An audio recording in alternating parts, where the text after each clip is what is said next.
the next election, we must win.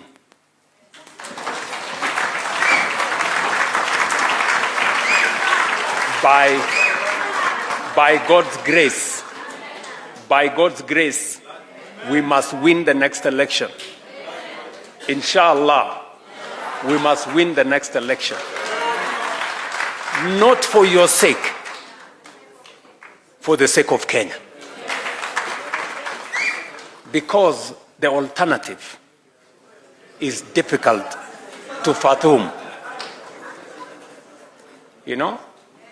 So we have no choice, friends. You know? As you sit here, you have no choice. Because the alternative, I shudder. Because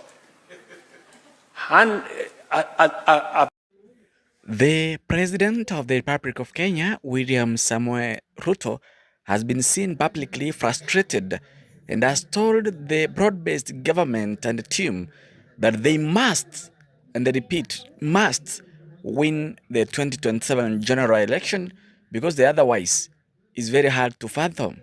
According to President William Samoei Ruto was addressing the retreat in Nakuru, Naivasha, where he told them that they'll make sure, come rain, come sunshine, they win the 2027 general elections, forgetting that Kenyans are not mad. Kenyans are not stupid.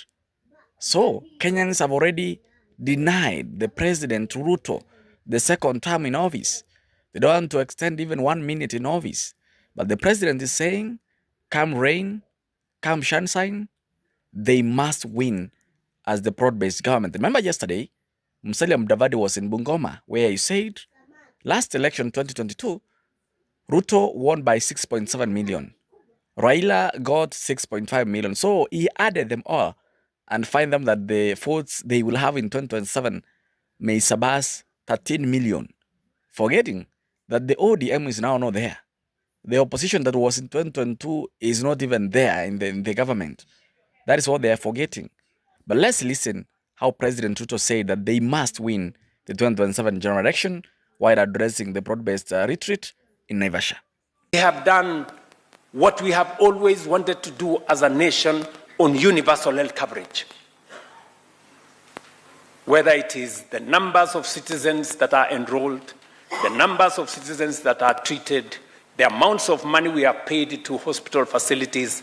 My good friends, governors are here in our midst. They will bear witness that health facilities in very remote places, today they receive money from Social Health Authority and money they have never seen in years. They've never seen that kind of money. And we are improving the whole of that space.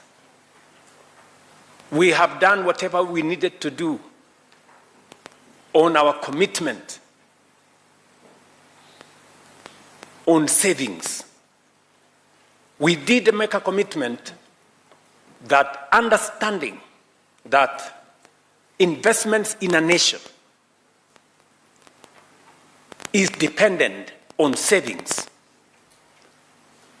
We did rearrange the structure. The nation, Kenya, today, we can proudly say, in the last 3 years, we have raised our savings in the National Social Security Fund from 312 billion shillings, today 680 billion shillings, and by June next year, at our National Social Security Fund, we will have reached the target of 1 trillion Kenya shillings.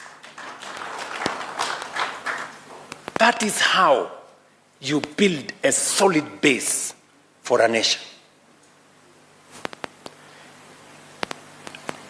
We have done what we needed to do in trying to expand opportunity, whether it is in the economic space, whether it is in making credit affordable. lifting many people who had been blacklisted in credit rating agencies or bureaus. We've lifted 7 million people from CRB. We've made more people access credit. Interest rates have come down. Exchange rates have come down.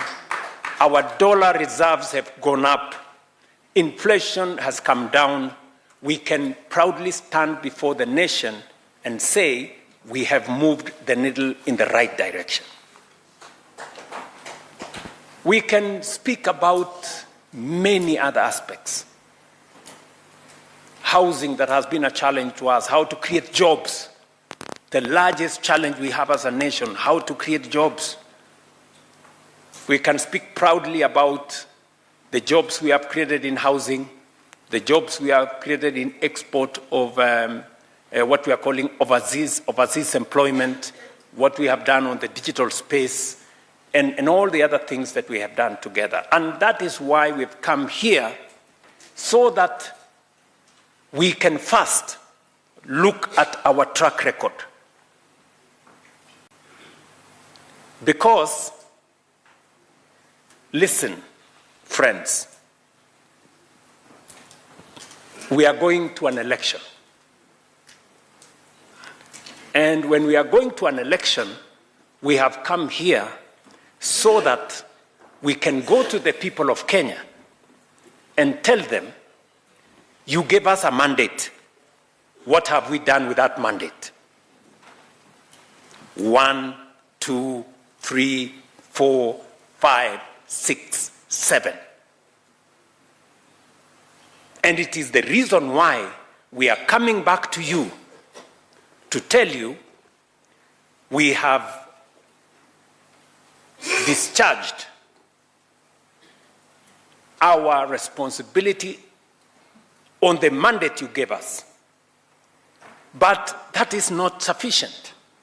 We have another plan going into the future. We are requesting for your mandate so that we can continue and do it even better going into the future. We did it when we were not so big a team. We now have an even bigger team that gives us the momentum for us to take the country to the next level.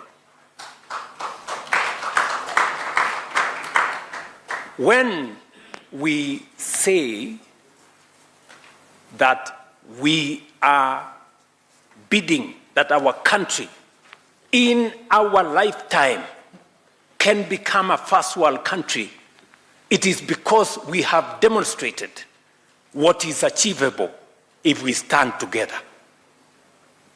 Our track record speaks for itself. I know when we challenge our competitors to give us their track record, they fumble and mumble and they say nothing because they do not have one.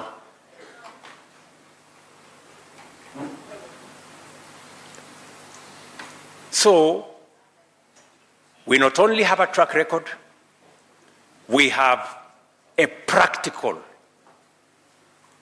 clear plan for the future of our nation. And the most important part of this is that we are the team that speaks of inclusivity, that speaks about Kenya in its totality. The team that is not measured by rhetoric or slogans. We can account in practical terms in the experiences of the Kenyan people.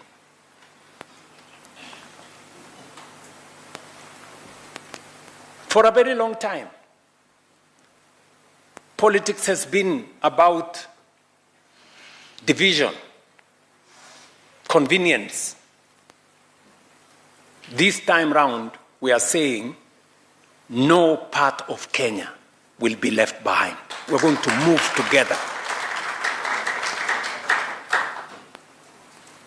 Yeah? Those of us who are talking about regions and tribes and things, we're telling them we've gone beyond that. We are beyond that. We are a nation built upon our diversity. And our diversity is our strength. It is not our weakness. So, this is the team that is going to make sure that every part of Kenya belongs. Every part of Kenya, every Kenyan, irrespective of who they are, can belong and must go forward. Listen, friends, the single most important issue every Kenyan want to know how it's going to be sorted is the issue of their well-being, the issue of the cost of living and how every Kenyan stands up and belongs to this country. And that is the reason why Section 43 of the Constitution is very important. It is the reason why on Wednesday I want us to have a conversation about the future development charter of our nation. How we are going to make every Kenyan have a job, access to education, access to health, access to water, decent roads, decent living conditions.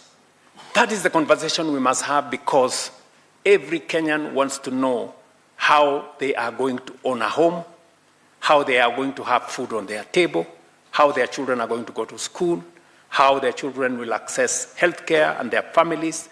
That is the answer that we must answer as a leadership. We are very, very proud of our democratic credentials. We are a robustly democratic nation. We believe in the rights of every citizen. We believe in the rule of law. We subscribe to constitutionalism. And that is the reason why we have the status and the stature to make sure